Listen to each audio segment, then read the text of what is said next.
Assalamualaikum warahmatullahi wabarakatuh.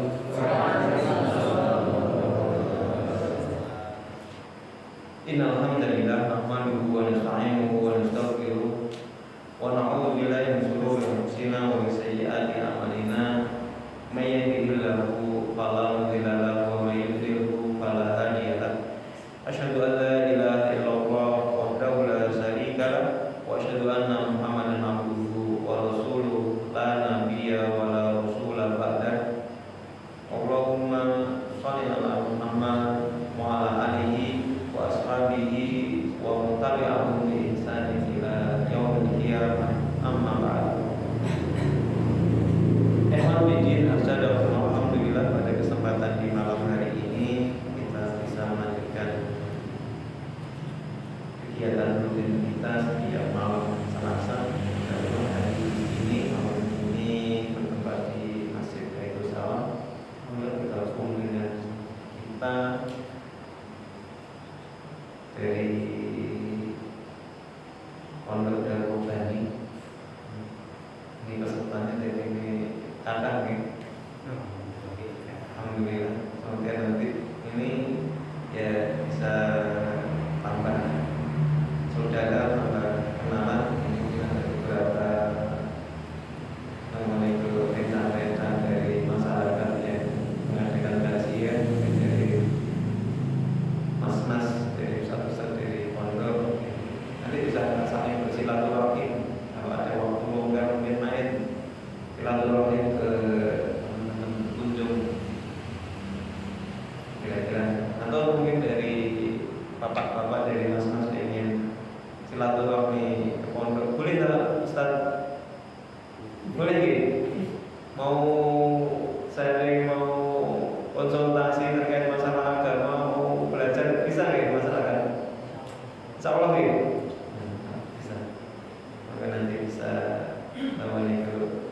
semoga bisa saling memberikan manfaat. Baik, kita akan lanjutkan. Ini mohon maaf Ustaz-Ustaz dan Mas-mas, ini kajiannya bukan untuk santri mestinya, bukan apalagi Ustaz. Jadi ini ya kita kajian ya, silakan disimak, nanti kalau ada yang salah silakan diingatkan. Karena maksudnya ada Ustaz ya, lebih pas, lebih pantas untuk di sini. Saya ini hanya terpaksa Ustaz. Terpaksa Ustaz. Tidak ada yang lain yang mau nomor itu konsisten untuk kegiatan di masyarakat. Yuk kepepet. Jadi ini yuk kita iso jalan soko kepeksa. Temu kepepet. Kanding tahu liyane ya piye carane. Arep mangkat sinapuse. Kayaknya ya. Tapi semoga tetap nanti ada manfaatnya. Alhamdulillah, kita akan lanjutkan pembahasan kita terkait masalah sholat. Kita kemarin sudah sampai pada bagian sujud. Sujud sama lah. Ribet sujudnya pun saya ketemu maknina dari. Gimana sujudnya sudah ketemu maknina apa saya kamu langsung? Ada perubahan gitu. Insyaallah nanti diamalkan sedikit demi sedikit. Waktu yang terindah bagi seorang mukmin itu mestinya ketika dia sholat, dan bagian sholat itu yang paling nikmat, paling indah itu ketika seseorang itu sedang rukuk dan sujud. Makanya alangkah rugi kalau seorang muslim itu ketika rukuk ataupun sujud kemerungsung, tergesa-gesa setelah pindah gerakan. Emang kenapa? Itu waktu yang paling bagus, waktu yang paling dekat dengan Rob kita, pencipta kita. Nah, kalau sujud, rukuk itu sunahnya diperpanjang. Cuma kalau jadi imam, ngomong jamaah kalau jadi imam. Karena kalau kita ingin menikmati sholat, kita posisinya dengan jadi imam, nanti dikonten sama jamaah. Jadi enggak, ditilapin nanti sama jamaah. Dan dengan rampung sholat, rukuk jamaahnya diisi. Jadi rukuk kalau sujudnya kesuwen gitu. Kalau sholat sendiri, mau silakan. Mau diperpanjang, dinikmati, tidak apa-apa. Asal kita ampun nanti keturun gitu yang maksudnya. Sujud keturun, itu juga ya bisa diantar. Termasuk Rasulullah itu mencela orang yang tergesa-gesa di dalam rukuk dan sujud. Seakan-akan ketika orang itu rukuk dan sujud kok terusung. Jadi belum tumanina, belum mapan tulang-tulang apa itu posisi tulang-tulang itu belum mapan, dia sudah pindah gerakan, maka seakan-akan dia itu sedang mencuri dalam sholat, mencuri setar. Belum situ mapan ketika rukuk, belum situ mapan posisi tulang-tulang itu ketika sujud, dia sudah baca duluan. Begitu nempel jidatnya, dahinya, dia sudah selesai membaca, terus itu kembali duduk. Nah itu seakan-akan dia sedang mencuri di dalam sholatnya. Seburu-buru pencuri itu orang yang mencuri sholat. Nah orang yang kata ini sholat itu merungsung. Maka ya kalau kita tidak suka dengan mencuri, maka setidak-tidaknya jangan mencuri di dalam sholat. Baik, kita akan lanjutkan sekarang terkait dengan duduk di antara dua sujud. Jadi ketika kita sujud dan selesai membaca dengan tumanina, dengan tenang. Kemarin kita sudah bahas tentang variasi doa-doa di dalam sujud, kita sudah bahas. Kita akan lanjut tentang duduk di antara dua sujud. Nah, bagaimana ketika kita ini duduk di antara dua sujud? Kita akan dapati beberapa orang mengamalkan yang lazim, yang lazim kita dapati adalah duduknya itu dengan satu kaki kanan itu posisi telapak kaki tegak dengan jari-jari diupayakan kalau orang Jawa mantap ya, supaya jari-jari itu menghadap ke kiblat. Kemudian kaki kiri itu posisinya dihamparkan, kemudian kita duduknya di atas telapak kaki yang kiri. Itu yang lazim. Tapi ada juga duduk yang itu satunya, yaitu sama-sama dua kaki kanan kiri itu posisinya telapak kaki itu tegak. Cuma ini banyak yang melakukan itu, saya melihat berbeda. Jadi diselonjorkan tidak posisi tegak, diselonjorkan kemudian duduk. Biasanya ada yang mengamalkan gitu. Padahal duduk yang sunnah, yang disunahkan ada dua, yaitu tadi satu kaki itu telapak kaki itu tegak, jari-jari menghadap juga, duduk di kaki yang satunya di kaki yang kiri, atau dua-duanya tegak berdiri dengan jari-jari sama-sama diusahakan menghadap ke kiblat semaksimal mungkin. Ini semaksimal mungkin ya. Bukan terus dipaksa. Wajar itu namanya struktur jari-jari kaki modelnya antara namanya itu jempol sama jentik itu jaraknya jauh banget, yang dipaksa jentik itu juga mancat. Ini piye carane, nggak iso. Piye carane? Kayak semaksimal mungkin yang bisa dilakukan. Ini perlu dicontohkan aja ya.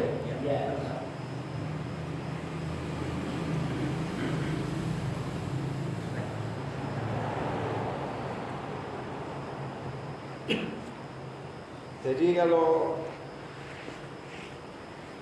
ada yang lazim posisinya bangkit dari sujud ya,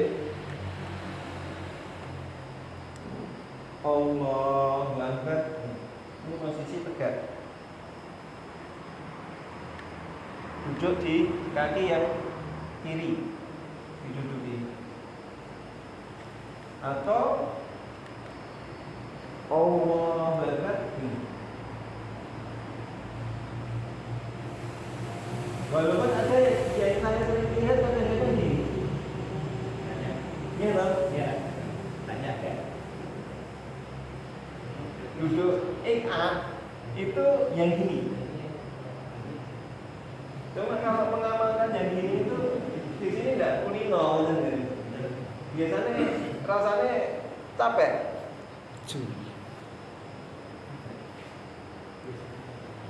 Jarang kan yang kayak gini. Ada dua-duanya tegak, posisinya menghadap, diusahakan ya mancat posisi jari-jari. Bukan yang gini. Tapi yang banyak dilakukan gini. Itu duduk, namanya duduk Itu nih bisa di kelihatan tuh? Bukan.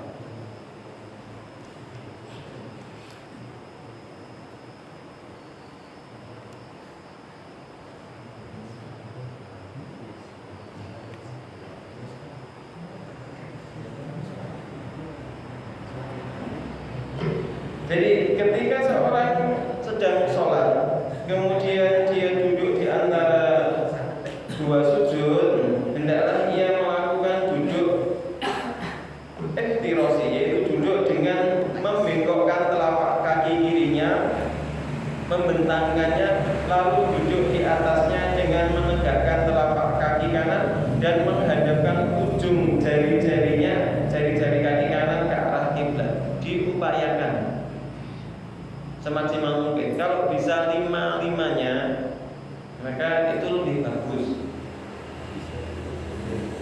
Kan model kaki masing-masing orang berbeda. Ada yang model telapak kaki itu antara jari satu dengan jari yang lain itu posisi ujungnya hampir sama, selisihnya tidak banyak. Maka itu bisa itu mancat antara jempol sampai jentikan itu bareng-bareng mancat semua bisa. Tapi ada juga yang posisinya itu antara jari jempol, telunjuk dan jentik itu jaraknya agak jauh, selisih panjangnya itu agak jauh, sehingga nanti kalau maksa jentik harus juga mancat susah. Masalahnya kayak saya sendiri nih, kalau posisi mancat kayak gini, jentikan itu malah tidak nempel gitu. Tidak nempel, gantung. Posisinya yang ini. Jadi Aisyah radhiyallahu anha meriwayatkan bahwa Nabi sallallahu alaihi wasallam membentangkan telapak kaki kirinya dan menegakkan telapak kaki kanannya saat duduk di antara dua sujud. Ini yang disampaikan oleh Ummahatul Mukminin Aisyah radhiyallahu anha, bahwa beliau itu menggambarkan sifat duduk di antara dua sujudnya Nabi itu ngaten itu. Kayak duduk tirosi. Ini duduk tirosi. Kemudian Ibnu Umar menjelaskan bahwa salah satu sunnah di dalam sholat adalah menegakkan telapak kaki kanan dengan jari-jari menghadap ke arah kiblat, lalu duduk di atas telapak kaki kiri.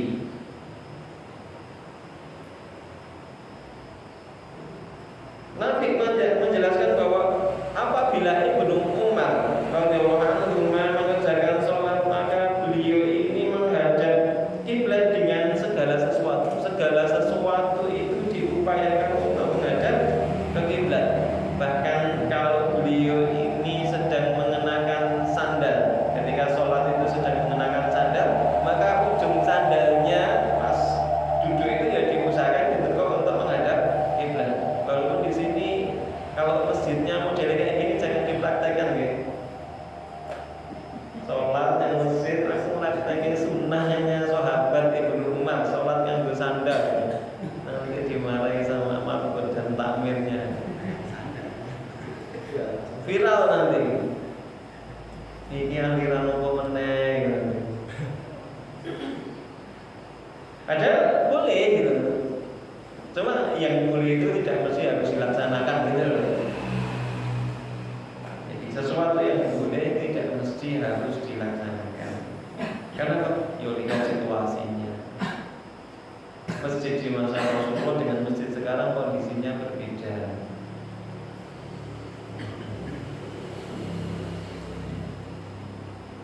Kemudian dalam hadis Abu Humaid mengenai bentuk atau sifat sholat Rasulullah Sallallahu Alaihi Wasallam disebutkan, kemudian beliau membentangkan telapak kaki kirinya lalu duduk di atasnya. Beliau duduk dengan tegak, kemudian beliau turun atau menyungkur untuk sujud. Jadi posisinya duduk itu ya tegak. Duduk di antara dua sujud itu posisinya badan tegak. Bukan limpluk, bukan lemes. Kalau duduk di antara dua sujud, duduknya posisinya badan itu tegak. Nah terus pandangan kemana? Pandangan menghadap. Kalau pas duduk di antara sujud, pandangan menghadap kemana? Ke tempat sujud atau kemana? Pandangannya. Kalau kita sholat itu kan pandangan kita menghadapnya ke arah tempat sujud. Pandangan ya bukan wajah ya. Wajah menghadap kiblat. Wajah menghadap kiblat. Kalau pandangan itu ke arah tempat sujud. Gimana caranya? Bukan dipluk, tapi arah mata, arah pandangan matanya yang turun. Jadi posisi tetap tegak. Bukan dipluk ini. Ini banyak yang mungkin mempraktekannya dengan dipluk. Kemudian kalau pas posisi tadi, posisi duduk di antara dua sujud, pandangannya, posisi pandangannya itu ke arah lutut, ke arah ujung jari. Posisinya sama tadi, pandangan mata. Kalau kita praktekkan semacam itu, posisi itu sebagai olahraga mata juga. Otot-otot mata akan terlatih untuk mengatur ini. Kalau itu pandangan, beda diukur sama terlatih. Untuk melatih fokus mata, itu bagus untuk kesehatan mata. Kemudian ada riwayat yang menjelaskan tentang disunahkannya duduk iq'a, yaitu yang tadi saya contohkan, yang dua-duanya tegak, yaitu membentangkan kedua telapak kakinya lalu duduk di atas kedua tumitnya. Abu Ubaidah berkata ini adalah pendapat ahli hadis.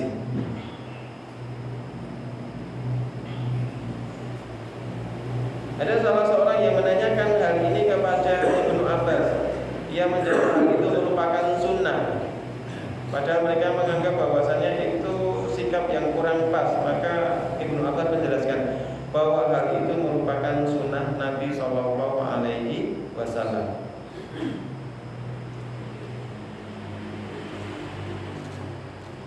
Ibnu Umar radhiyallahu anhu berkata bahwa jika ia mengangkat kepalanya bangkit dari sujud, yang pertama ia duduk di atas ujung-ujung jari kakinya, membentangkan kedua telapak kakinya lalu duduk di atasnya. Ia berkata, hal ini disunnahkan. Ini terkait dengan duduk iqam. Monggo dipilih yang mana. Ada beberapa riwayat tentang ini. Intinya kalau yang masbur ya, yang maksudnya yang di sini yang banyak dilakukan ya yang tadi duduk iftirasi. Jadi ketika memang ada kayak gitu tidak usah rebutan sunnah. Sing duduk itu sunnah, sing duduk iftirasi tidak sunnah atau sebaliknya tidak. Dua-duanya dicontohkan oleh Nabi. Maksudnya apa? Ya kadang Nabi itu duduk kadang Nabi itu duduk iftirasi. Tapi kalau dalam satu sholat usahakan itu sama. Bukan rakaat pertama duduknya duduk iftirasi, rakaat kedua duduknya duduk nanti ketiga iftirasi. Ini jangan gitu. Apakah tidak boleh? Allah alam. Saya belum pernah mendapati yang divariasi untuk itu. Ben komplit.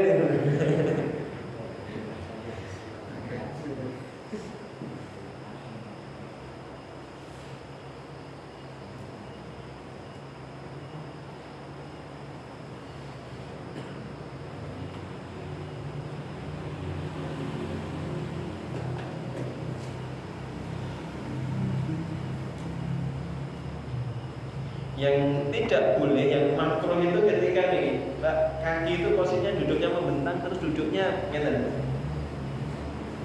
Ini makruh.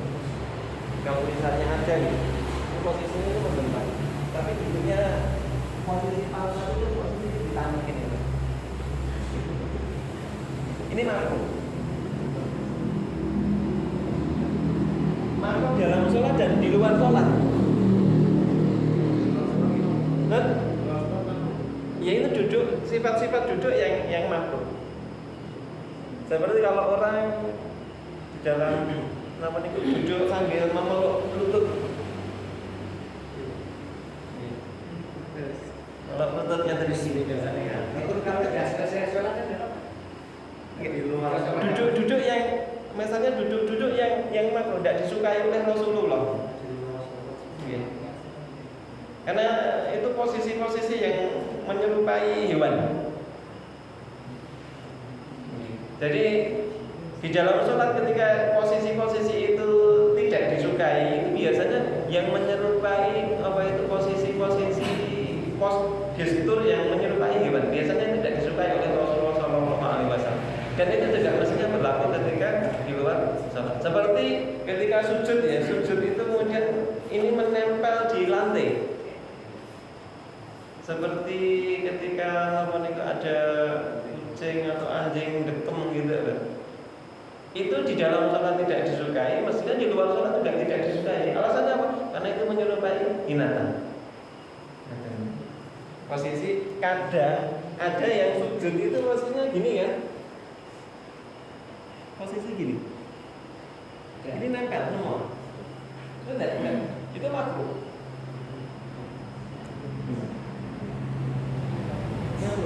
Atau yang gini nyabro. Itu kalau dijelaskan itu seperti posisi anjing kalau di sini sedang dekem lah. Itu itu sesuatu yang dilarang atau dimakruhkan oleh Nabi. Kadang itu saya masih mendapati ada yang melakukan hal semacam itu. Apa karena mungkin kurang paham Itu ya Allah alam, setahu kami yang kami baca itu posisi-posisi atau sifat-sifat sholat yang memang dimakruhkan. Itulah agak duduk yang seperti tadi ini. Ini setelah habis selesai sholat. Di dalam kesehatan yang saya terima itu membakar asam urat dan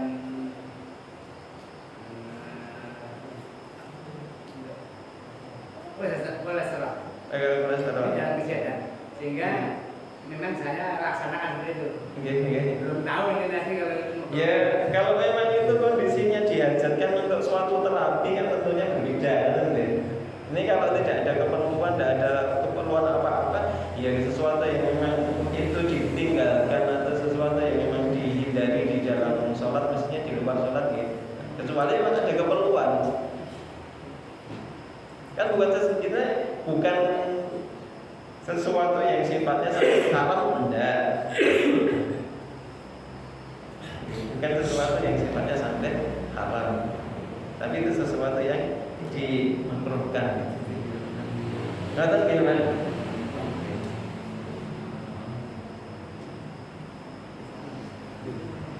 Kemudian posisi tangan diletakkan di atas paha. Jadi kalau pas duduk di antara sujud, posisi tangan diletakkan di atas paha. Kemudian jari-jari itu terbentang. Jari-jari terbentang diusahakan menghadap ke arah kiblat, bukan mengangkat gitu. Kemudian ujungnya itu posisi pas agak menggenggam lutut. Jadi posisinya sudah di lutut, bukan di tengah-tengah paha.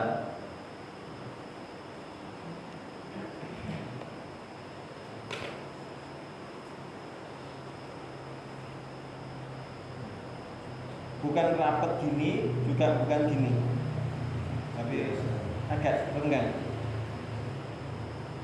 Posisi tangan, posisi telapak tangan, bukan di sini, tapi dia bukan pakai jempolnya. Ini di sini.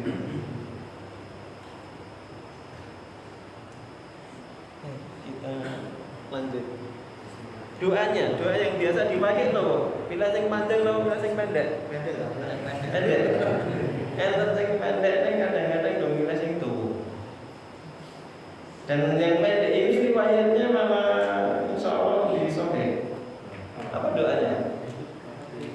Rabbi firli. Cukup. Rabbi firli. Tapi biasanya yang diamalkan yang panjang, yang 7 gitu. Kalau memang panjang, maka silakan pakai yang 5. Ini yang riwayatnya lebih kuat daripada yang 7. Tapi kalau mau tambah yang 7 ya monggo. Kalau yang pendek ini, Rabbi firli cukup. Mau diulang 2 kali atau berapa monggo.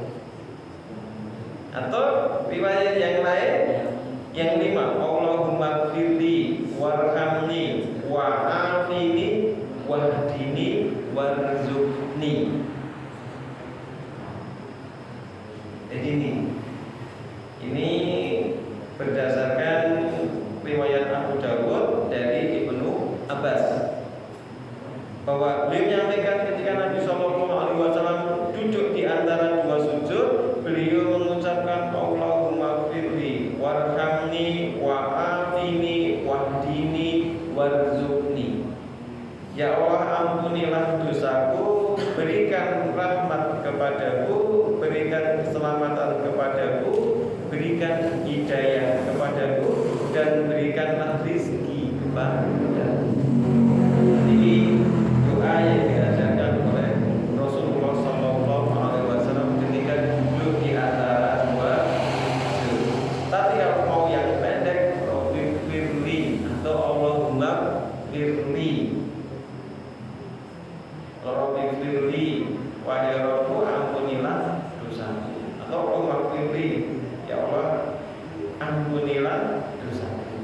Monggo silakan dipilih mau yang ringkas, yang pendek, atau yang agak panjang. Banyak di antara doa-doa di dalam sholat pun kita sedang beribadah, kita ini diajarkan untuk meminta ampun kepada Allah. Ini di dalam sholat saja kita sedang beribadah kepada Allah, kita ini masih diajarkan doa untuk meminta ampun kepada Allah. Allahumma ighfirli atau rabbighfirli. Nah, terus gimana yang tidak sholat gitu? Yang sholat saja ini masih diajari oleh Rasulullah untuk minta ampun pada Allah gitu. Ini orang yang sudah menjalankan perintah untuk sholat, ini masih mungkin melakukan kesalahan-kesalahan. Nah, saya kira sholat kira-kira salahnya kaya apa kan gitu kan. Maka kalau ketemu saudara, ketemu teman, ketemu siapa yang kelihatannya kok muslim ora sholat, dielingke, diajak, monggo ayo mas, ayo pak, ayo sholat. Nah, belum sholat nih, saya dikon jalur ngapura, boleh sih ora sholat.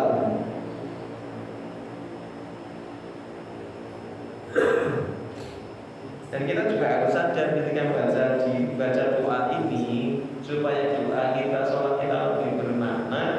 Kalau kita membaca doa itu, kita juga menghayati, oh iya saya ini sedang minta ampun kepada Allah, dalam ngapura Gusti Allah. Kenapa? Sadar bahwa dalam sholat kita pun masih banyak hal yang kurang pas. Mungkin pas sujud kita kurang tumanina, mungkin kita kurang khusyuk, mungkin hal-hal yang lain kurang sempurna dari sholat kita. Maka diajarkan untuk minta ampun, juga minta rahmat, minta keselamatan. Ini sesuatu yang perlu kita minta kepada Allah, hal yang penting. Minta hidayah. Kenapa kita harus minta hidayah? Ya karena setan itu belum libur, belum cuti, belum pensiun. Karena itu kita butuh hidayah, butuh petunjuk dari Allah Subhanahu wa Ta'ala. Kenapa? Ya kita tidak tahu apa yang akan terjadi besok. Mungkin sekarang kita masih aktif di masjid, besok tidak tahu. Jangankan kita, orang yang diasuh, dididik oleh Nabi aja, ada yang di akhir hayatnya itu ujian meninggalkan Islam. Itu diasuh oleh Nabi. Dan kalau kita ada seorang hafid, para penghafal Quran, ada kisah itu seorang hafid, dan mereka itu bukan hanya hafal teksnya, paham. Seorang hafid bukan hanya hafal teksnya, dia ngerti, dan dia seorang mujahid. Itu cara kita sekarang harus mempengaruhi banget, hebat banget. Tapi dia juga terkena fitnah, sehingga kemudian dia lebih memilih seorang wanita ahlul kitab. Akhirnya dia rela meninggalkan agamanya, meninggalkan hafalannya, meninggalkan Qurannya, meninggalkan jihadnya hanya untuk wanita itu. Hati-hati mas yang di sini. Kalau di sini itu fokus pandangannya ya ke sana saja, jangan ke jalan gitu. Iya. Jangan dikira yang maksiat itu mesti lewat internet, mesti ke mall, mesti ke tempat-tempat hiburan. Di sini aja dengan itu bisa maksiat. Kalau di sini kok hafalannya angel, mungkin dengan jangan mulut saja, jangan di sini. Kalau ini yang jalan, yang jalan itu saya lewat apa wae. Ya kalau motor enak, nggak masalah. Saya numpak itu loh. Hati-hati ini. Dan nom-nom hafalnya Quran. Kelingan ceritanya Imam Syafi'i kan. Tanpa sengaja melihat, ada satu riwayat itu sehelai rambut, ada yang mengatakan hanya bagian dari betis. Bagian loh, bukan betis utuh. Bagian dari betis. Oh itu ceritanya tanpa sengaja ngingok ke sebelah itu ada perempuan yang naik manjat pohon nyari sesuatu. Hanya kelihatan sedikit itu kemudian mengeluh hafalanku elek. Nah kalau jenengan kita semua itu mau hafalan kok raiso bisa jadi bukan karena kita tidak bisa menghafal. Jatah yang hilang itu belum hilang karena kok kita belum punya hafalan gitu. Jadi nambah hafalan kok angel itu gue jadi sing jatah hilang. Gue jadi sing jatah hilang, jatah yang harusnya hilang belum ada yang hilang. Akhirnya ngejoki dulu. Jadi hati-hati ya mas. Jenengan posisinya di sini pikir jalan kok. Dan kadang-kadang kalau kerjaan di sini ya. Di sini aja. Kita ya apa sih kita?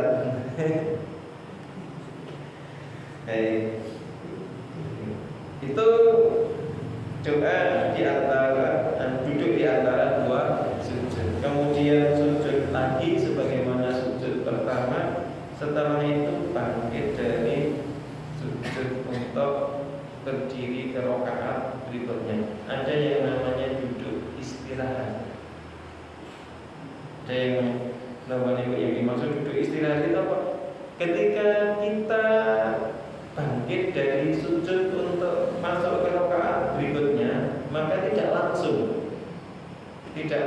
dari posisi sujud langsung bergerak ngadeg enggak, tapi posisi balik ke duduk dulu, baru dari duduk itu berdiri perlahan.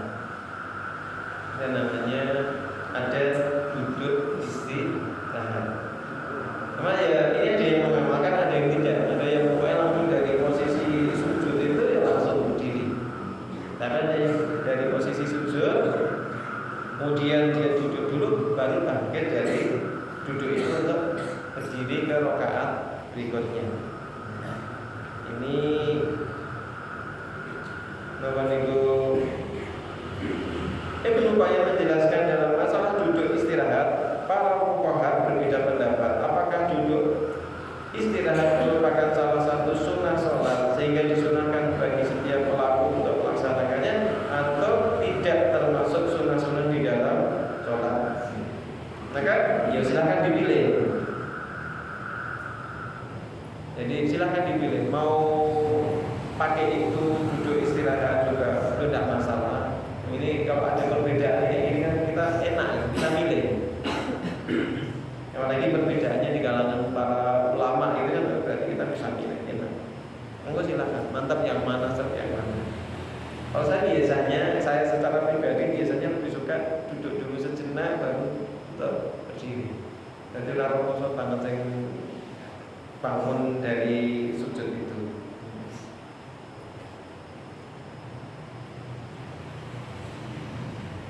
Ini nomor itu duduk istirahat.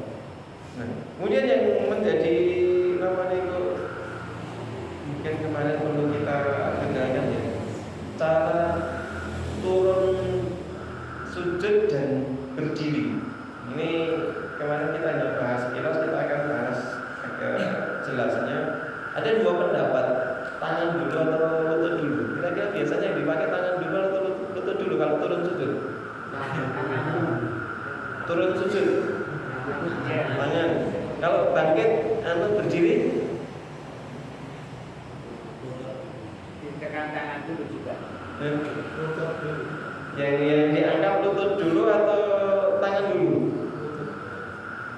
Biasanya tangan.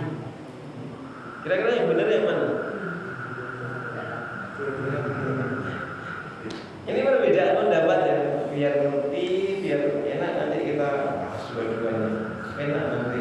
Oh berarti saya nggak pakai ini, saya nggak pakai ini. Oh sih, yang lain nggak pakai ini, kan lebih enak.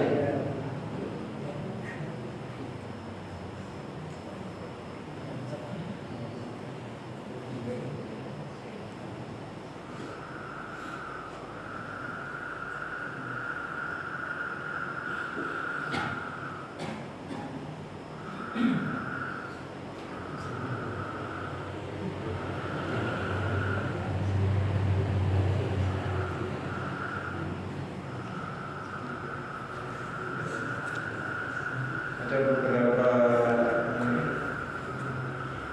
cara-cara sujud dan turun sujud. Saya ambil dari kitab Nailul Awtar, kitab hadis terkait dengan fikih-fikih hukum di dalam Islam. Dalam bab sholat itu ada bab yang membahas cara sujud dan turun sujud. Ini pertama dari hadis dari Wa'il bin Hujr.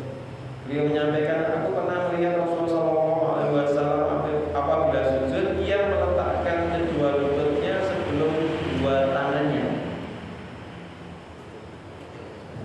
Dan apabila beliau bangkit, beliau mengangkat kedua tangannya sebelum kedua lututnya. Hadis ini diriwayatkan oleh imam yang lima kecuali Ahmad. Ini hadis Wa'il bin Hujr. Kemudian ada juga hadis dari Abu Hurairah. Beliau menyampaikan bahwa telah bersabda Nabi SAW, apabila salah seorang di antara kamu sujud, maka jangan ia turun seperti turunnya unta, tetapi hendaklah ia meletakkan tangannya sebelum kedua lututnya. Hadis riwayat Ahmad, Abu Dawud dan Nasa'i. Kemudian Al-Khattabi berkata, hadis Wa'il bin Hujr ini lebih kuat daripada hadis Abu Hurairah. Menyikapi perbedaan ini, ya gitu loh. Yang satu lutut dulu baru tangan, yang satu meletakkan tangan dulu sebelum kedua lututnya. Kalau di kitab ini dijelaskan kitab ini ya, ada salah satu penjelasan dari Ibnu Taimiyah. Beliau menjelaskan bahwa hadis Abu Hurairah itu matanya terbalik. Ada beberapa hadis itu matanya terbalik pada sebagian perawi-rawinya. Barangkali yang betul adalah hendaklah ia meletakkan kedua lututnya sebelum kedua tangannya. Ini pendapat Ibnu Taimiyah. Kalau Ibnu Qayyim menjelaskan bahwasanya beliau lebih memilih mendasarkan pada hadis Wa'il bin Hujr, yaitu lutut dulu kalau turun sujud ya, lutut dulu baru tangan. Kenapa? Yang dekat tanah itu ya yang duluan. Demikian juga kalau bangkit dari sujud untuk berdiri, ya dahi dulu, tangan, baru lutut. Ini pendapat Ibnu Qayyim. Tapi kalau di sifat sholat saya Nasiruddin Albani, maka yang disampaikan oleh beliau yang kuat adalah yang tangan dulu baru lutut. Nah terus yang dipilih yang di monggo, ini pilihan. Anda bisa maksa terus yang ini. Kalau di sini di kitab ini, sebagaimana yang dikatakan hadis Wa'il bin Hujr ini lebih kuat daripada hadis Abu Hurairah. Ini pendapat Al-Khattabi. Kalau di dalam sifat sholat Nasiruddin Albani itu di sana dijelaskan bahwasanya hadis Wa'il bin Hujr ini dhaif. Ini menunggu itu. Sanu rasa itu langsung jeda dulu. Ini malah ada lah ya, ini langsung jeda sih. Itu malah nama dasari. Tapi kalau ada yang mengamalkan tangan dulu atau lutut dulu, ya itu masih ada dasarnya, ada rujukannya. Tidak masalah, video ya apa-apa gitu. Yang semua lutut saya ya gitu.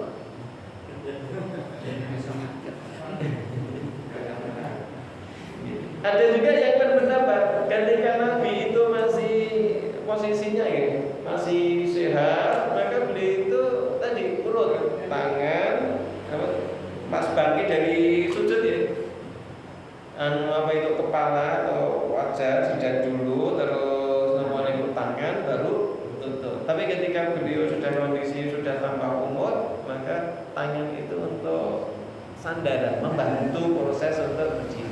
Ya, jadi ada yang menggabungkan pendapat itu menjadi. Nah terus, ya monggo silahkan dipilih. Ini pilihan-pilihan ya. Makanya kalau sudah kepingin ini, nggak usah. Ngono utur gitu ya. Karena saya dulu pernah mengalami masa-masa kan di sini juga atau riwayatnya di Batam apa ya rampung-rampung gitu. Ketika ketemu lagi, bukan di situ lagi, bahas lagi, tidak ketemu lagi. Dia saya berpendapat tangan dulu, ya tetap ngeyel tangan dulu. Yang berpendapat foto dulu, ya tetap foto ngeyel itu dulu. Nah terus jangan membahas jangan bahas itu. Silakan yang diyakini yang mana. Ini lebih enak. Jadi kalau di sini jelas ini tangan nomor lutut dulu kalau pas turun, ya kalau pas bangkit kebalikannya. Saya tadi juga sempat ngecek buku yang satunya, ini Al-Wajis fi Sunnah. Ini kalau yang ini yang seperti pendapat dari Nasiruddin Al-Albani. Saya nggak bisa. Ini menguatkan yang hadis Abu Hurairah. Jadi monggo silahkan dipilih. Semuanya ada dasarnya. Kalau yang tadi lutut dulu baru tangan pas turun, tangan dulu baru lutut pas berdiri, itu mengacu pada pendapat dari Ibnu Taimiyah, Ibnu Qayyim, dan ini ya dibahas secara umum. Karena ini berarti sejak zaman dulu misalnya perbedaan ini. Baik, sebelum dilanjut mungkin ada hal yang perlu ditanyakan, monggo. Nah, iso yang dijawab, Pak Esa anak Ustaz ayam ada Ustaz yang siap bantu jawab. Maka ada yang mau ditanyakan terkait dengan posisi duduk di antara dua sujud, kemudian bangkit untuk berdiri. Kan ada yang mau ditanyakan? Tidak ada. Nah? Tidak ada yang tanya kok. Tidak ada berarti hafal. Kalau santri-santri saya mau hafal semua. Insyaallah.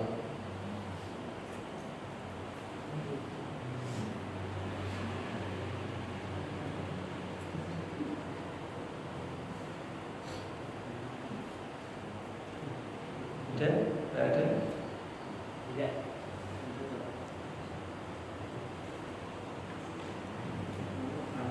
Hari dia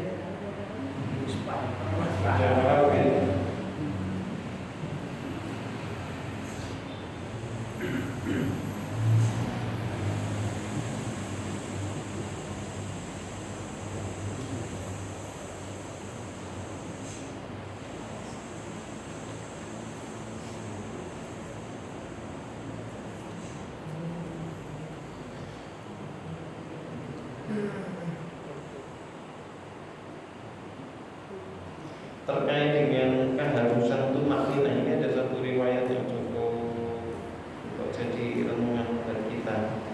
Ini riwayat dari Abu Hurairah. Beliau menyampaikan sesungguhnya Nabi Shallallahu Alaihi Wasallam pernah masuk masjid, lalu ada seorang laki-laki yang masuk ke dalam masjid kemudian sholat, kemudian datang kepada Nabi Shallallahu Alaihi Wasallam dan memberikan salam, mengucapkan salam. Kemudian berkatalah Nabi Shallallahu Alaihi Wasallam, kembalilah sholat, karena sesungguhnya kamu belum sholat. Maka kembalilah ia kemudian sholat sebagaimana sholatnya tadi. Kemudian ia datang dan beri salam kepada Nabi. Kemudian beliau Shallallahu Alaihi Wasallam berkata lagi, kembalilah sholatlah lagi, karena sesungguhnya kamu belum sholat. Maka ia kembali untuk menunaikan sholat sebagaimana sholatnya tadi. Kemudian dia kembali dan memberi salam kepada Nabi. Kemudian Nabi masih mengulang, kembalilah, sholatlah lagi, karena sesungguhnya engkau belum sholat. Begitu sampai 3 kali, lalu laki-laki tadi Kemudian berkata, demi Zat yang telah mengutusmu dengan benar, sungguh aku tidak dapat berbuat yang lebih baik lagi selain itu. Ya Rasulullah, kula sagede ngoten niku. Kami mampunya, saya mampunya sholat semacam itu.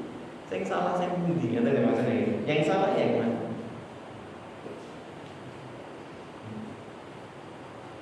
Maka Rasulullah Shallallahu Alaihi Wasallam kemudian menjelaskan, apabila kamu berdiri sholat maka takbirlah, lalu bacalah ayat yang mudah bagimu, kemudian rukuklah sehingga tumak nina, kemudian bangkitlah sehingga iktidal dalam keadaan berdiri, kemudian sujudlah sehingga iktidal dalam keadaan sujud, kemudian bangkitlah sehingga tumak nina dalam keadaan duduk, kemudian sujudlah sehingga tumak ninah dalam keadaan sujud, kemudian berbuatlah yang demikian itu dalam semua sholat. Ada kalimat tumak ninah dalam rukuk, dalam sujud. Ini yang seringkali saat ini ditinggal. Tumak ninah. Tumak ninah itu seperti apa? Kemarin sudah kita sampaikan. Kita sampaikan bahwasanya tumak ninah itu kita membaca doa itu ketika posisi tulang-tulang kita setelah berpindah gerakan itu mapan pada posisinya. Baru kemudian kita membaca doa. Ketika turun kita rukuk gredek itu posisi sudah mapan, tulang-tulang itu sudah berhenti bergerak, baru baca doa. Kemudian ketika kita pindah ke gerakan berikutnya, tunggu selesai baca doa dulu, baru kita pindah gerakan ke posisi berikutnya. Nanti setelah posisinya sudah benar, tulang-tulang kembali kepada posisinya semula, baru baca doa lagi. Begitu pula turun sujud, tunggu posisi sudah mapan, tulang-tulang itu mapan pada posisi sujud itu, baru kemudian baca doa. Begitupun nanti untuk duduk di antara bangkit, untuk duduk di antara dua sujud, tunggu dulu bacaan itu selesai dengan baik, kemudian baru bangkit untuk duduk di antara dua sujud. Begitu duduk di antara dua sujud, posisi sudah tulang-tulang sudah mapan dulu, duduk integrasi atau duduk enak tadi sudah benar posisinya, baru baca doa. Demikian juga waktu turun sujud lagi. Begitulah seterusnya. Jangan mencuri start untuk baca doa. Allahu Akbar itu misalnya pas mau rukuk ya. Allahu Akbar baru posisi bergerak turun itu sudah baca subhanallah azim. Begitu sampai gerak itu sudah langsung sami Allahu liman hamidah. Makanya cepet banget itu loh sholatnya. Yang lebih bagus lagi kalau kita turun posisi benar-benar tulang-tulang itu sudah mapan, baru kita baca doa. Selesai baca doa, kasih jeda sejenak saja, minimal sejenak, baru kita kemudian pindah gerakan. Itu yang lebih bagus lagi. Dan yang lebih bagus lagi ketika kita baca doa itu, kita juga memang benar-benar hayati, hadirkan hati kita di dalam doa-doa kita di dalam sholat. Jadi bukan hanya sekedar hafalan, ritual hafalan gitu.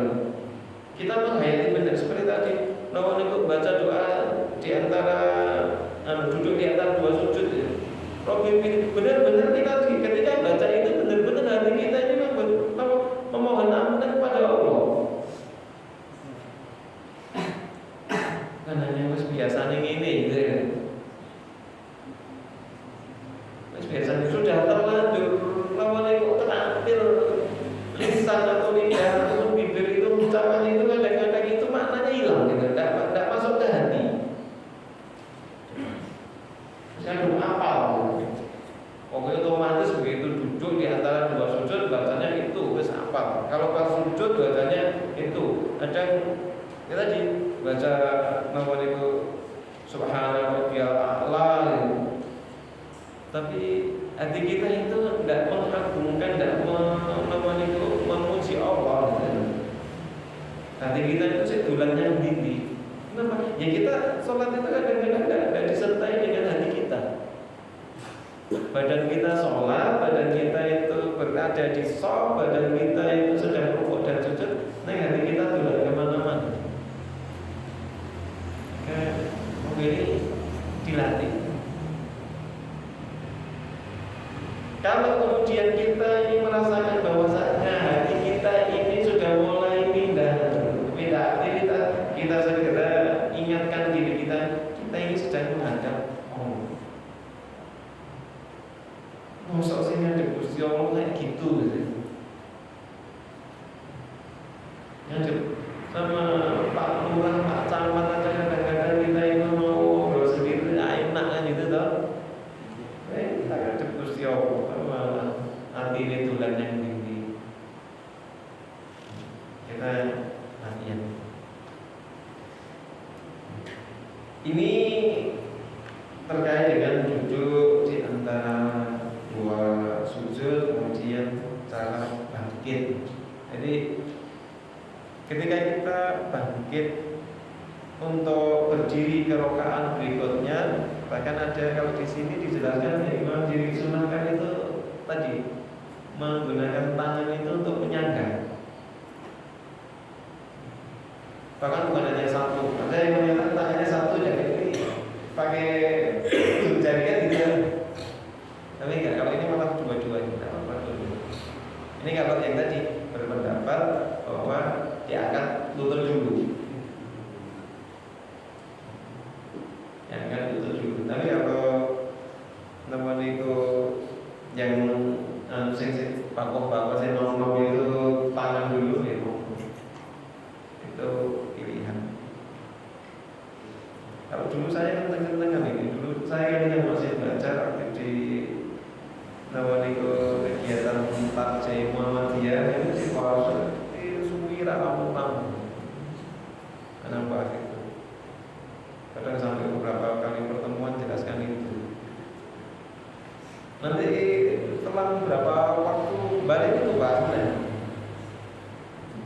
Dan kita sampai sekarang itu yo dibahas. Tidak rampung-rampung. Itu duduk di antara dua sujud, duduk istirahat, kemudian rakaat. Rakaat berikutnya sama sebagaimana rakaat yang pertama.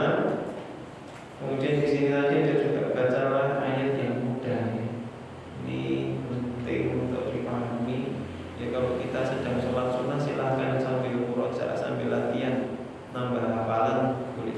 Tapi kalau jadi imam usahakan pilih surat yang mudah. Yang mudah itu yang memang kira-kira yo hafal. Misalnya sampai lali itu benar-benar kecelakaan.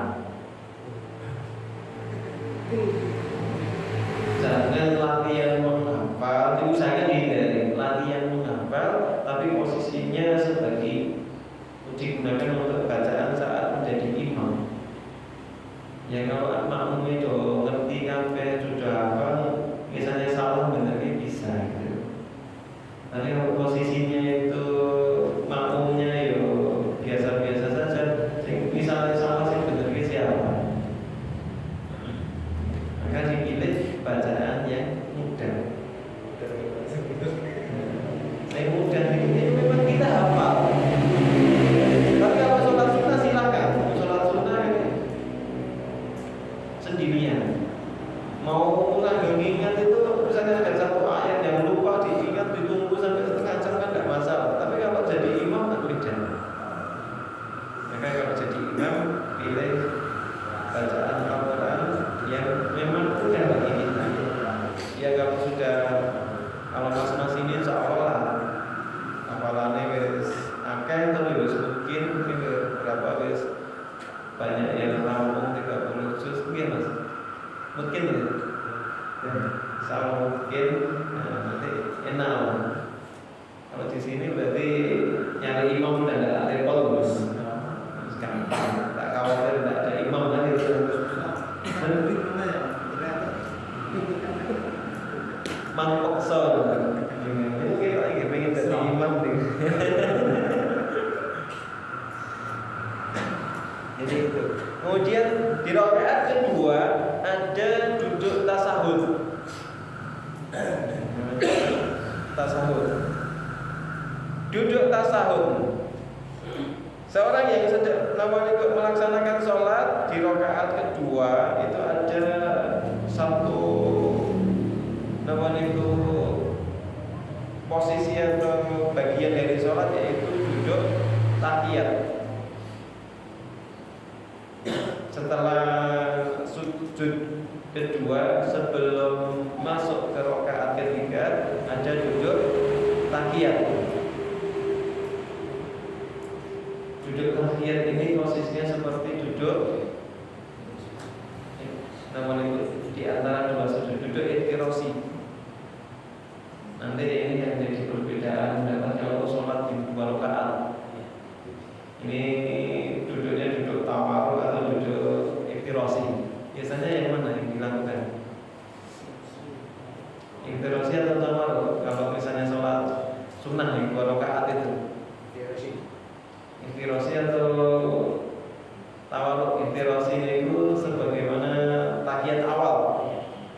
Yang tawarruk itu seperti tahiyat akhir. Yang diamalkan biasanya yang mana?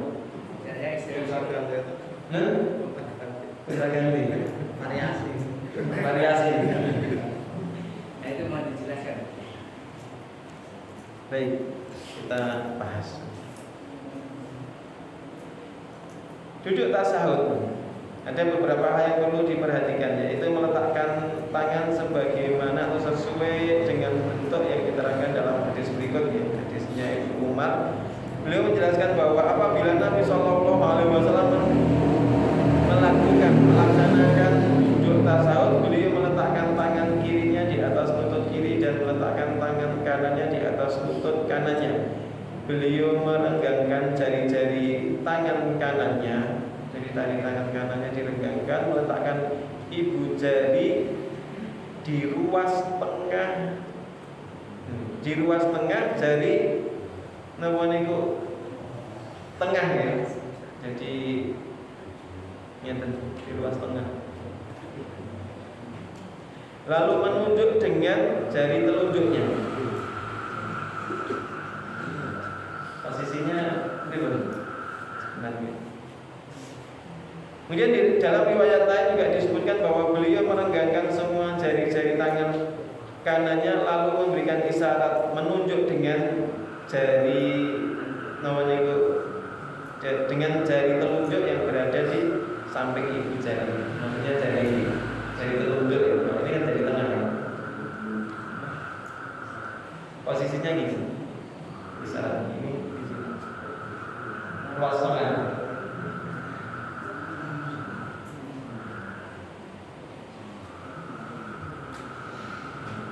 Kemudian Wa'il bin Hajar meriwayatkan bahwa Nabi meletakkan telapak tangan kirinya di atas paha kiri dan lutut kaki kirinya. Beliau menjadikan siku kanannya di atas paha kanan. Kemudian beliau menggenggam jari-jari tangan kanannya dan membuat lingkaran. Ini yang Wa'il bin Hajar.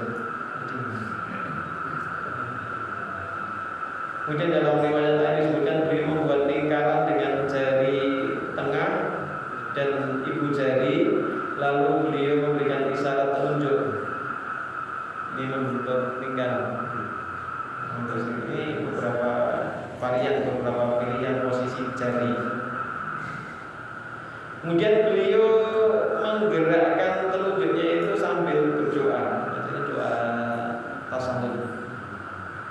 Jarinya itu agak bergerak. Yang namanya gerak itu betul. Ini posisinya gini atau mana? Jarinya gerak, ya, bukan goyang, ya. Juga bukan naik turun. Yang namanya gerak itu dikit aja, kayak kita. Jadi bukan terus dengan naik itu apa? Itu kalau madhab Syafi'i batal karena geraknya banyak kali. Jadi geraknya hanya gini aja, kayak bentar gitu, kayak orang gede. Maksudnya gerak di sini ngoten niku ngoten. Karena ada yang memahami gerak itu gini. Saya dulu yang pahami yang menungguin. Itu ada yang jelaskan yang namanya gerak itu bukan gini, itu naik turun gitu. Tapi hanya sekedar kayak bergetar gitu. Nah, tadi bisa dipahami bedanya gitu. Karena banyak, saya masih melihat banyak yang misalnya pas ketemu orang sedang sholat itu, ini pas tasawuf jarinya itu misalkan bergerak itu yo ubah tenanan pola gitu. Wes gerak itu kadang ngacak, ya kadang naik turun, ya kadang apa muter. Tapi yang dulu saya pernah mendapatkan penjelasan tentang makna dari gerak di situ hanya sekedar bergetar gitu, ada getar. Jadi kalau yang biasanya kalau itu misalnya cenderung ke mazhab Syafi'i, ini diam. Karena kalau digerakkan kan nanti batal kan gitu kan. Gerak lebih dari 3 kali kan batal kan. Nah itu kan kalau gerak ini selama tahiyat awal, tahiyat akhir gerak banyak kali kan gitu tuh. Tapi kalau tadi hanya getar gini, insya Allah bisa dikompromikan.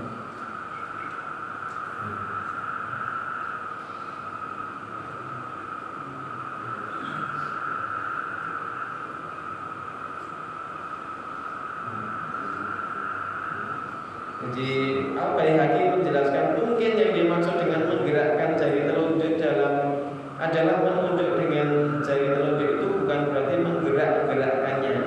Jika kita memahami hadis itu dengan pemahaman seperti ini, maka hadis itu sesuai dengan riwayat Ibnu Zubair yang menjelaskan bahwa apabila Nabi Sallallahu Alaihi Wasallam berdoa dalam tasawuf, beliau menunjuk dengan jari telunjuknya, tidak menggerak-gerakkannya. Ini adalah. Jadi misalnya gerak itu hanya sekedar namanya itu kayak getar gitu, bukan terus ubah.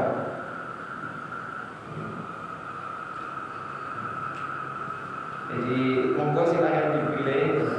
Tapi untuk kompromi dari dua riwayat itu geraknya bukan gerak yang ekstrim tadi, hanya sekedar getar. Kemudian Zubair radhiyallahu anhu berkata, ketika Rasulullah duduk dalam tasawuf, beliau meletakkan tangan kanannya di atas paha kanan dan meletakkan tangan kiri di atas paha kiri. Kemudian beliau memberi isyarat menunjuk dengan jari telunjuk. Pandangan beliau tidak melebihi jarinya yang menunjuk. Ini pandangannya. Jadi arah pandangan, arah posisi mata memandang itu ke arah tadi ujung jari telunjuk kita. Jadi tidak sampai ke depan, ke atas apalagi, bukan juga ke tempat sujud. Jadi lebih pendek posisi pandang, lirikan mata, bukan gini ya, tapi ini tapi pandang. Mungkin kalau rungkulina yo anyam, sakit, nggih, mata sakit ya. Tapi justru itu posisi melatih mata kita, menguatkan otot-otot mata.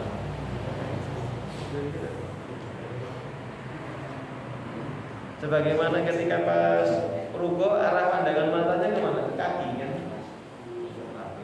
Kaki, bukan ke tempat sujud lagi ketika pas posisi ruko. Nanti nih.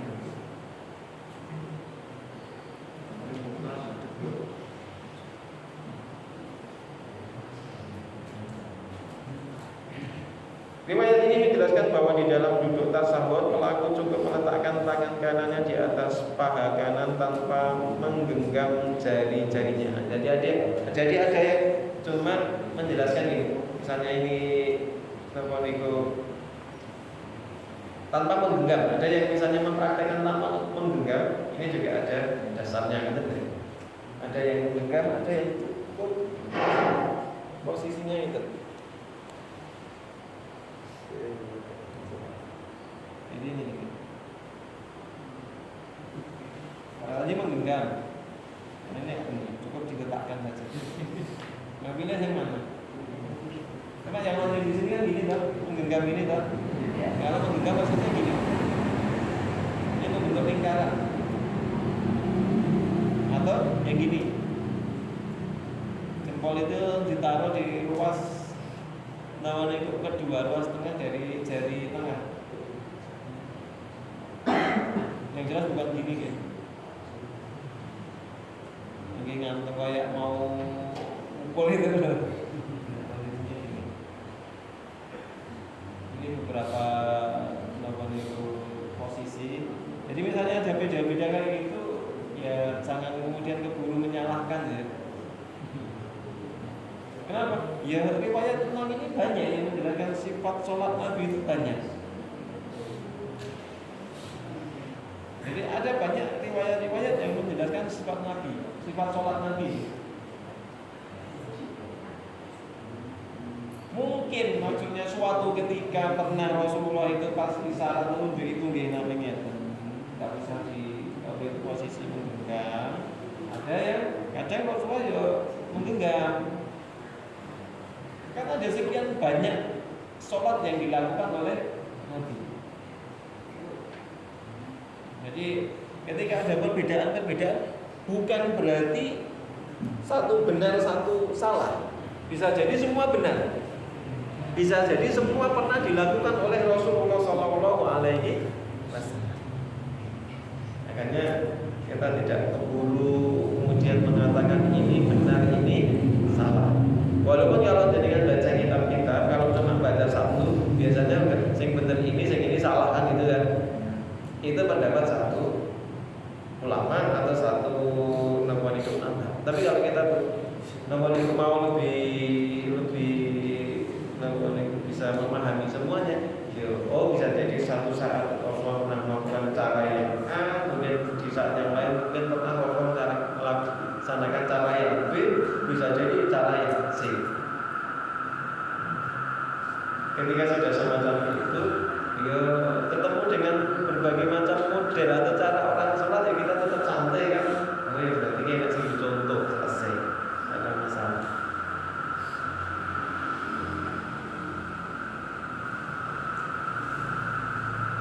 Kemudian isyarat telunjuk itu dengan satu jari saja, bukan dengan dua jari atau 5 jari. Namanya ada yang pernah ditegur saat itu pernah menunjukkan isyarat dengan 2 jari. Tapi ditegur oleh Rasulullah yang saat berilah dengan isyarat 1 jari saja.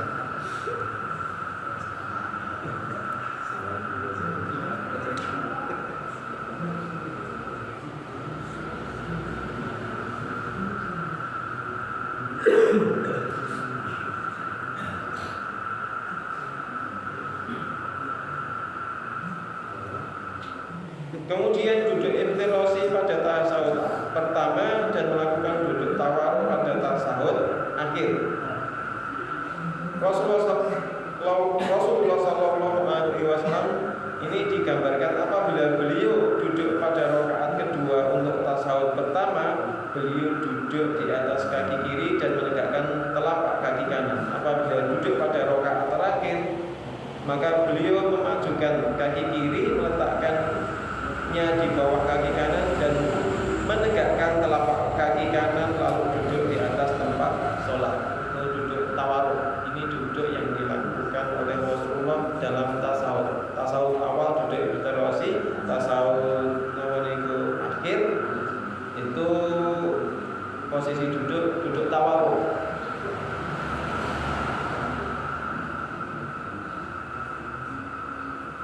Kemudian yang menjadi pertanyaan tadi, posisi duduk ketika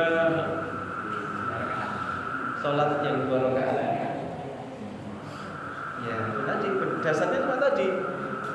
Rasulullah itu kalau duduk di rakaat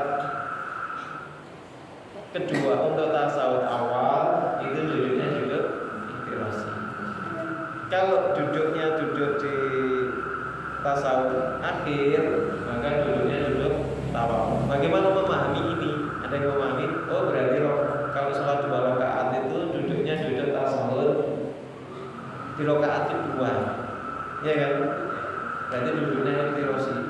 Mungkin ada yang lagi berkata, oh enggak, maksudnya itu beliau duduknya duduk di tahiyat awal, di tahiyat akhir, berarti duduknya tawarruk. Dasarnya itu sama, tapi cara memahaminya jadi berbeda.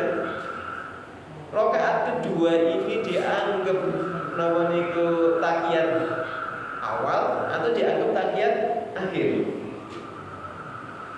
Kalau saya secara pribadi lebih cenderung ke posisi duduk tawarruk. Kenapa? Karena bacaan doa tahiyat dan lain sebagainya itu yang posisi bacaan tahiyat akhir, bukan tahiyat awal, bukan tasawuf awal.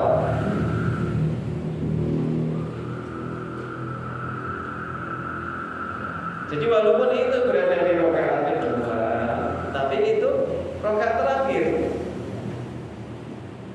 Bukan nanti dilanjutkan untuk berdiri lagi. Lanjutnya nanti salam. Ini kalau saya memilih, kenapa saya lebih cenderung kepada pendapat yang duduknya duduk tawarruk.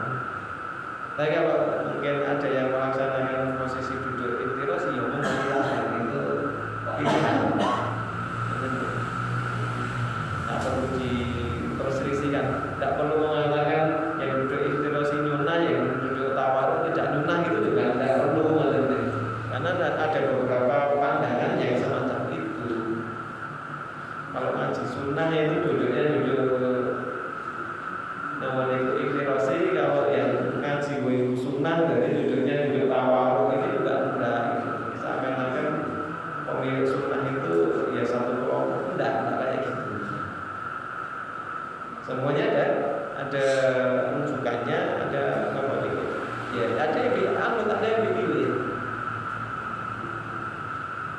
Kecuali ketika tadi yang dibaca juga tasawufnya bacaan tasawuf awal, ya monggo. Tapi ternyata yang dibaca juga bacaan tasawuf akhir. Ini kalau yang saya lebih cenderung untuk ini. Baik, sudah malam ya. Kita sudah ngantuk.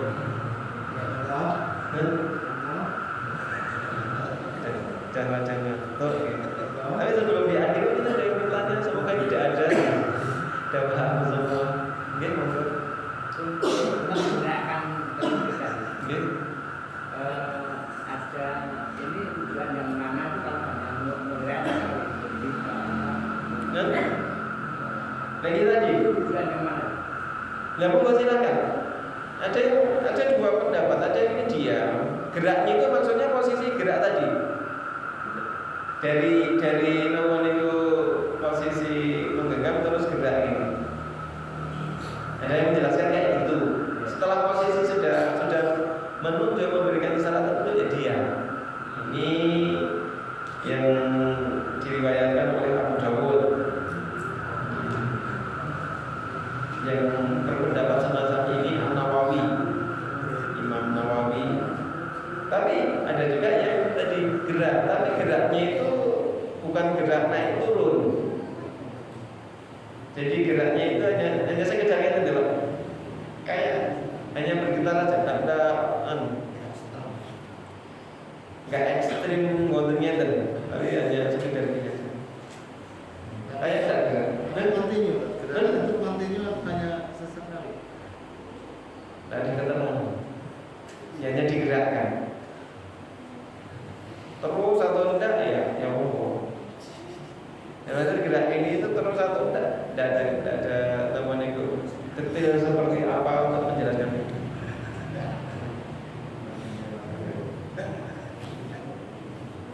Ini yang temuan itu perlu dipahami dalam masalah-masalah yang temuan itu kecil gitu. Ya dulu memang jadi masalah sholat kok.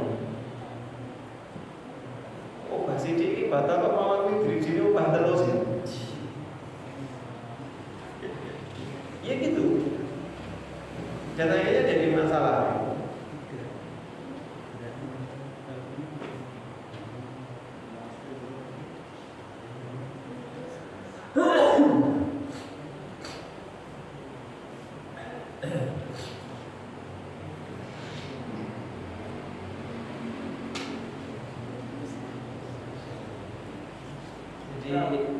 Jadi waktu ininya itu asal pembuatnya waktu memberikan isyarat untuk menunjuk ini.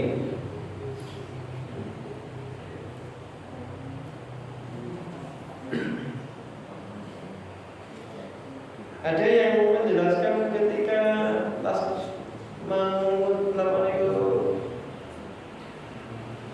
awal, pokoknya begitu mulai melakukan itu duduk iftirosi untuk tasawuf awal langsung, ataupun tasawuf akhir ya langsung memberikan isyarat tertentu. Ada yang memberikan isyarat tertentu itu ya pas membaca syahadat.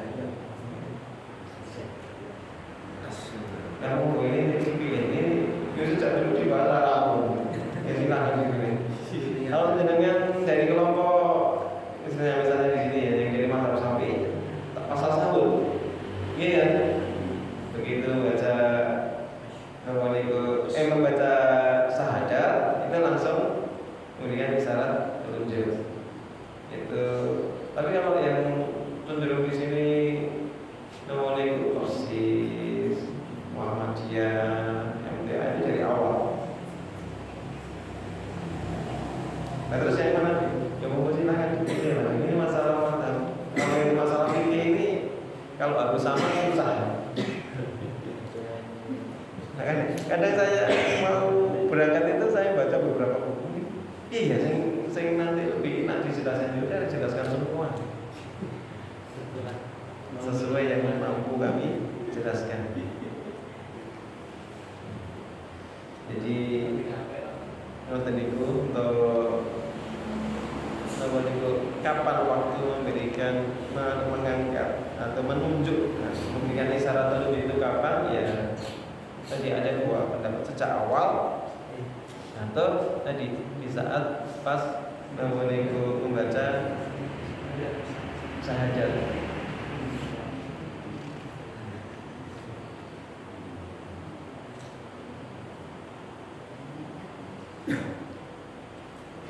Tapi mungkin itu ada lagi sekarang jam sama cukup ya. Nah, mungkin ini yang bisa kita bahas pada kesempatan di malam hari ini. Insyaallah di 2 pekan yang akan datang kita bahas tentang bacaan tasawufnya. Bacaan tasawufnya nanti bagaimana, apa yang dicontohkan oleh Nabi, apa yang dipraktikkan oleh para sahabat. Insyaallah nanti kita akan bahas. Semoga Allah berikan kesempatan kepada kita dan semoga apa yang sudah kita pahami bisa kita amalkan, bisa kita gunakan untuk memperbaiki cara sholat kita, cara ibadah sholat kita agar menjadi lebih baik, bisa lebih mendekati sempurna harapan kita semacam itu, baik dohirnya, syukur juga secara batinnya, secara maknawiyah sholat kita juga lebih baik. Tapi tidak-tidaknya secara dohir kita perbaiki sholat kita. Kita akhiri dengan doa kafaratul majlis. Subhanaka Allahumma wa